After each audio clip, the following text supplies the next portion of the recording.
দর্শক, আমাদের আরেক সহকর্মী রামকৃষ্ণ চক্রবর্তী সরাসরি যোগ দিচ্ছেন সাতক্ষীরা থেকে। রামকৃষ্ণ, সাতক্ষীরায় রেমালের কি পরিস্থিতি আমাদেরকে জানান।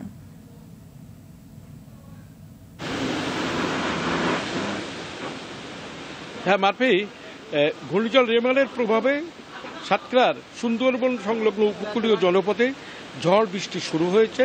আমি এখনই আছি সুন্দরবন একেবারে পাদদেশে অবস্থিত নীলডুমুর বিজিবি ক্যাম্পের সামনে। এখানে বিজিবির 17 ব্যাটালিয়ন অবস্থিত। এই বিজিবির এখন খোলকুটা নদীর তীরেই বিজিবির একটি ব্যারাক রয়েছে। বিজিবির সৈনিকরা এই নদীর গতিপথি দেখেই তারা তাদের সমস্ত বেডিং সব অন্যত্র সরিয়ে নিয়ে যাওয়ার চেষ্টা করছে এবং ঘূর্ণিঝড় রেমালের প্রভাবে যে সুন্দরবন সংলগ্ন খোলপুটিয়া, কপোতাক্ষ, মালঞ্চ, চুনা এবং নদ নদীগুলো একেবারে রুদ্র রূপ ধারণ করেছে। দুটো পট থেকে নদীটি ভাটা শুরু হলেও এখনো পানি 2 থেকে 3 ফুট 4 ফুট কোথাও 5 ফুট উচ্চতায় প্রবাহিত হয়েছে। বিশেষ করে খোলপটুয়া এবং চুনা নদী, মালঞ্চ নদীর তীরবর্তী বিভিন্ন বসতি জনপদে এই নদীর নোনা পানি উঠে গেছে।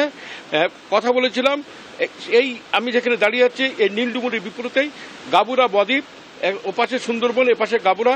সেখানে পানি উন্নয়ন বোর্ডে বেড়িবাঁধ ছেপে পানি চলে যাচ্ছে লোকালয়ে এবং চিড়িঘেরা অঞ্চলে।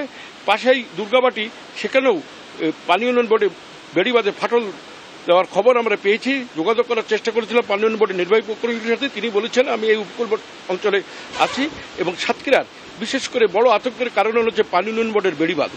অতীতে আমরা দেখেছি আমফান, সিডোর, আয়লা, ঘূর্ণিঝড় ইয়াসে এই অঞ্চলে পানি উন্নয়ন বোর্ড বেড়িবাঁধ ভেঙে সমস্ত বসতি জনপদ নদীর সাথে যেন একাকার হয়ে গেছে। চিংড়ি ঘের, মাছের ঘের সব ছয়লা হয়ে গেছে। মানুষ কোটি কোটি টাকার সম্পদ এই নদীতে ভেসে গেছে। সবচেয়ে আতঙ্কের বিষয় হচ্ছে ঘূর্ণিঝড় রেমাল যদি সন্ধ্যার পরে এবং নদীর জোয়ারের সময় যদি আঘাত করে এবং এখন হচ্ছে পূর্ণিমা তিথি, ভরা কটালে এমনি নদীর জোয়ার ফুলিপুষে রয়েছে, তাহলে এই উপকূলীয় জনপদে বড় ধরনের জলোচ্ছ্বাস হয়ে পানি উন্নয়ন বোর্ডের বেড়িবাঁধ ভেঙে ব্যাপক ক্ষয়ক্ষতি হওয়ার। ধন্যবাদ আপনাকে রামকৃষ্ণ। আপনি আমাদের সঙ্গে থাকুন, পরবর্তী সংবাদে আপনার সাথে আবার যোগাযোগের চেষ্টা করব।